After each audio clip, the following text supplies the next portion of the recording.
The Lawnmowerman, one of the greatest unknown occult movies ever made. Hi everyone! Before starting this video, please I invite you to check out my content. Don't forget to subscribe and like. I always appreciate your comments and your support means a lot to us, small creators. You can find videos on my channel about superheroes, occult symbolism, forbidden history, secret societies, and magic. So with no further ado, let me explain why I believe The Lawnmowerman is one of the greatest unknown occult movies ever made. Here we go. I love movies, especially the ones that are supposed to be about sci-fi, fantasy, and magic. But the ones related to magic are really exaggerated tales that touch some known aspects related with the occult, but insist too much on presenting them with this cliché that surrounds horror movies in order to cause a huge impression, trying really hard to do so. When I was a kid, I remember seeing The Lawnmowerman in cable, really in parts. The movie for me was somehow attractive, but was not a mainstream movie back then, so it really never caught my attention fully. Still, for the time, the special effects shown were quite impressive. Just recently I found a director's cut version on a streaming channel and I decided to give it a try. I was not expecting anything else other than the usual, and when I finished watching the movie, I was amazed. I don't know if it's because I like this topic and I have studied in a certain degree, but as the movie began and continued, my mind started picking up things that got me really interested. The movie started with Dr. Lawrence Angelo working on a secret project to enhance the brain capacity of animals, monkeys really, through technology, especially through images using 3D technology and substances that are given to the subjects. Dr. Angelo is driven as a scientist by his research, but the people who fund the project final goal is to develop a weapon used by the government. The result of his research is a failure, since the monkey figures out how to escape and ends up getting killed trying to run out. The outcome leads Dr. Angelo to leave the project, since he doesn't share the same goals the company that is funding the lab has, and retires to his home. Dr. Angelo cannot stay calm since he feels the desire to continue his research. He's able to set up in his basement basic equipment necessary to do so, but discovers that it will be impossible without a subject to allow him continue with his investigation.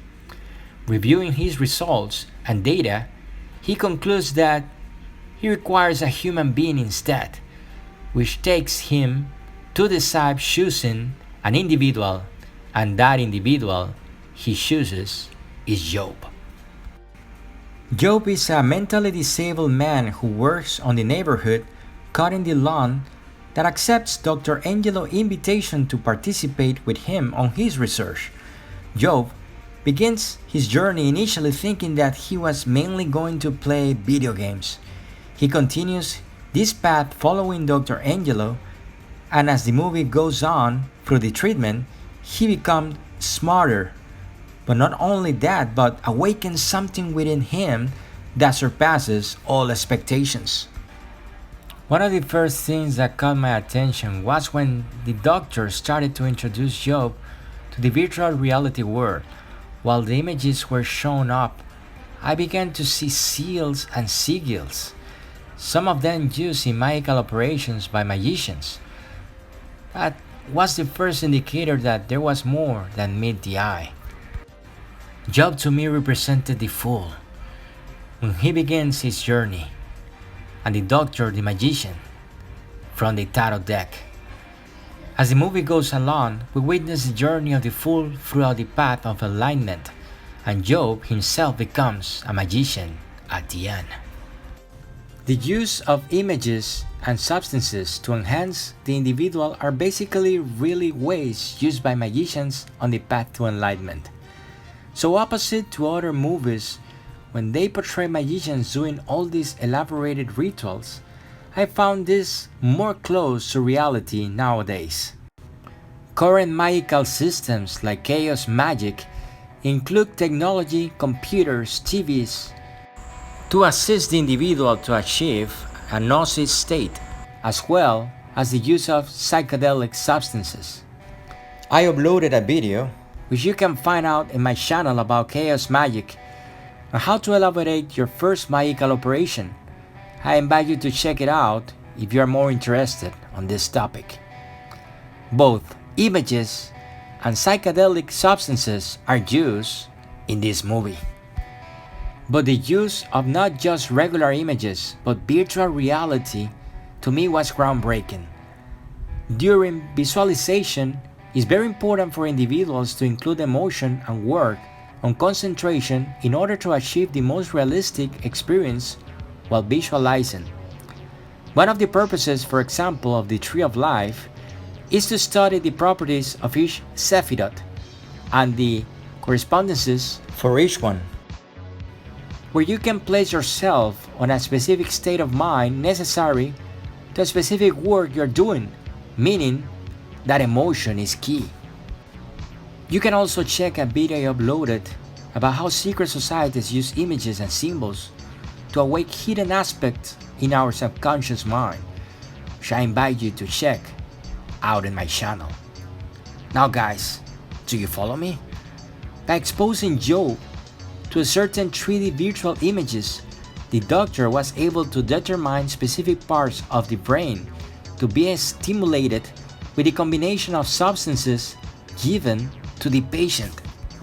The system, if you ask me, has a very realistic implication, and assuming the substance are some sort of chemical DMT compound. While watching the movie, I was feeling this was way more practical than the usual over-exaggerated Hollywood scenes touching magic topics. As Joe becomes more awake, he begins to stand up for himself, which results in some scenes where he gets revenge from a couple of individuals that deserve it according to his views. Part of the development Job goes through is the control through his mind to telepathically move objects and even read the mind of individuals, as well as manipulating matter. That part was a little bit too much.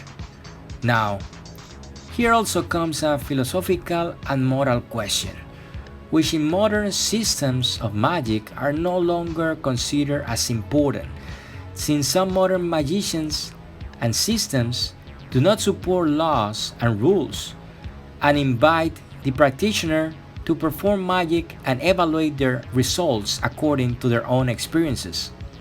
Moral rules for them are chains that go against the free will of the magician. Therefore, I believe Job's actions go in line with that philosophy. Still, Job never stopped being himself. He was not taken by an external being, nor being possessed. He was more enlightened and awake. And the way we know this is because at the end, he never stopped feeling sympathy and care for the people who were always good to him. In one of the last scenes, he actually opens one of the doors of the compound to save the life of Peter, the kid who always cared about him, as well as showed a lot of care for Terry, a dear friend, a man who always showed sympathy for Job as well. According to the movie, Job at the end wanted to achieve the ultimate goal of merging to the main computer and achieve his ultimate objective of becoming a god, as himself explains. Homo es Deus.